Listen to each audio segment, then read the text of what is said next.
Les 2 jours off accordés aux joueurs du Paris Saint-Germain après le match nul contre 3 au Parc des Princes font décidément beaucoup parler alors que le déplacement de Kylian Mbappé et de plusieurs de ses coéquipiers à Madrid a fait grand bruit. Le choix de la destination fait par Lionel Messi pour profiter de son repos n'est pas non plus passé inaperçu. Accompagné de Leandro Paredes, son coéquipier à Paris, la Pulga s'en a en effet rendu en Arabie Saoudite afin de promouvoir le tourisme de ce pays du Golfe. Sur son compte Instagram, Messi a publié une photo de lui à bord d'un bateau sur la mer Rouge avec le Visit Saudi et la mention de partenariat rémunéré avec Visit Saudi. De son côté, le compte de l'Office du tourisme saoudien a publié une autre photo de l'Argentin pour saluer sa venue de la mer Rouge à l'historique Jeddah. L'aventure d'une vie vous attend. Le ministre du Tourisme Ahmed Al-Khatib s'est également félicité de cette collaboration. Aujourd'hui, j'accueille Lionel Messi et ses amis en Arabie Saoudite pour des vacances spéciales. Ce n'est pas sa première visite dans le royaume, ce ne sera pas la dernière et je suis heureux d'annoncer Messi en tant qu'ambassadeur du tourisme saoudien, a indiqué le ministre au quotidien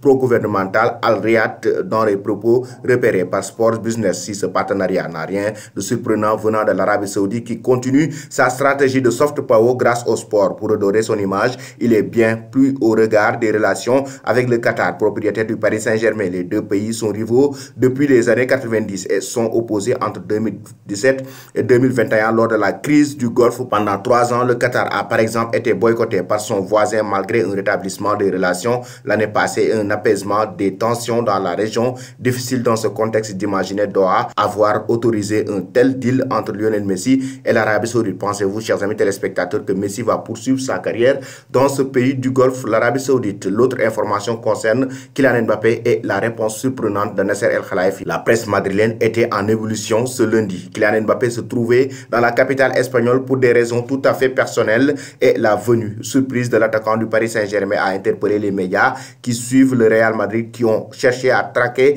chacun de ses mouvements à la recherche du moindre indice sur son avenir. Qu'en a pensé la direction du Paris Saint-Germain? Par une étrange coïncidence, Nasser El Khelaifi se trouvait également à Madrid lundi. Le président du Paris Saint-Germain assistait à une réunion de l'association européenne des clubs et lui aussi a attiré l'attention des journalistes espagnols. Un envoyé spécial d'El Chigrinto l'a même assailli de questions en lui demandant si Mbappé allait signer au Real Madrid. Quelle question a répondu Nasser El Khelaifi avec un petit sourire aux lèvres. À un autre moment, le président du Paris Saint-Germain a été relancé sur le sujet en anglais. Je ne parle pas espagnol, a répondu le Qatarien dans une habile manière de botter en touche. Selon vous, chers amis téléspectateurs d'Afrique Sport TV, Mbappé est-il temps pour le joueur français de rejoindre Real Madrid ou bien doit-il rester définitivement au sein du club de la capitale française, le Paris Saint-Germain?